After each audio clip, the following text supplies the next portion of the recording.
Nowadays, when it comes to childbirth, most of the people prefer cesarean delivery. This is mainly because of their limited knowledge about the two methods of delivery, or because of some superstitious belief related to the timing of the birth of the newborn.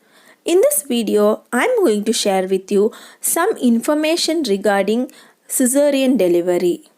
You can find the time of important points in the description. Before starting, I would like to tell the viewers that this video is not meant to scare the expecting mothers or to criticize the mothers who had opted for cesarean.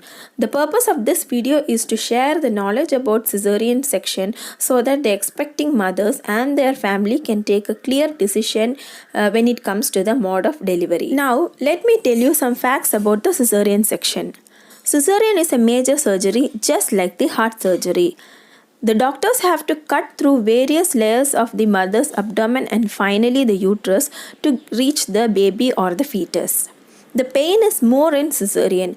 Most of the ladies opt for cesarean fearing the labor pain they have to pass through during the normal delivery, and this prejudgment they get from all the movies and serials and every stuff they watch in the television. In normal delivery, the pain will vanish off right at the moment the baby is pushed out of the body. But in cesarean, when the procedure is taking place, you won't know the pain because of the anesthesia.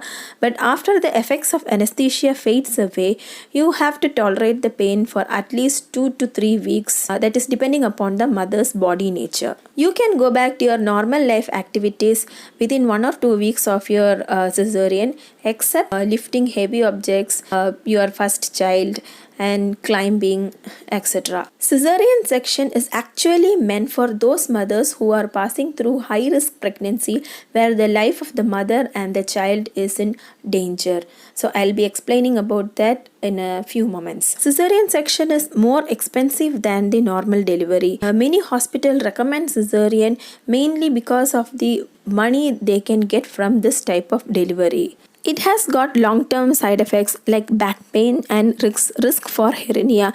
Why hernia is because since the mother's abdomen has been operated and sutured back, the site of suture is weaker than the rest of the area of the abdomen.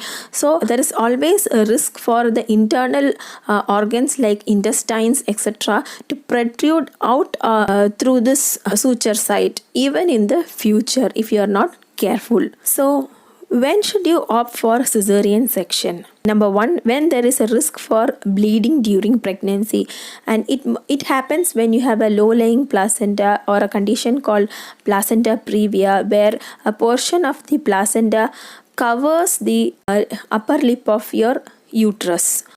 Number 2, when the baby is in breech position, and that means when you try for normal delivery, the baby's buttocks will be coming out first instead of head, and the labor will be really tough. And that's why the doctors prefer cesarean when there is a breech presentation. Number 3, narrow pelvis. Narrow pelvis means mother's pelvis will be anatomically unfit for the baby to pass through for the normal delivery to happen. Number 4, the mother's height is lesser than 4 feet. That is categorized under a high risk pregnancy. If the mother is 4 feet or shorter than that, she will have to go through a cesarean delivery. Number 5, in case of multiple pregnancies, that is twins, triplets, queens, etc. Number 6, when the mother has a high blood pressure. 7, when the mother has disease that would put the life of baby at risk.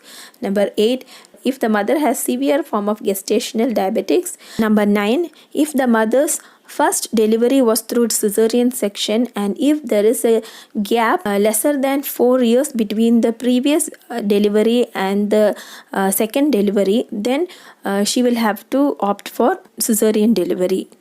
Number 10, if the mother is of advanced age, that is 35 plus. This age group is categorized as high risk pregnancy. So all these comes under the high risk pregnancies for which the cesarean section is actually meant for. How to take care of yourself post cesarean section, I will upload it in the upcoming weeks. So stay tuned. I hope this video was useful to you. So if you like this video, please click the like button, share, comment your doubts in the comment section. Do subscribe to my channel and please click that bell icon so that you will be updated with my latest videos. Thank you for watching.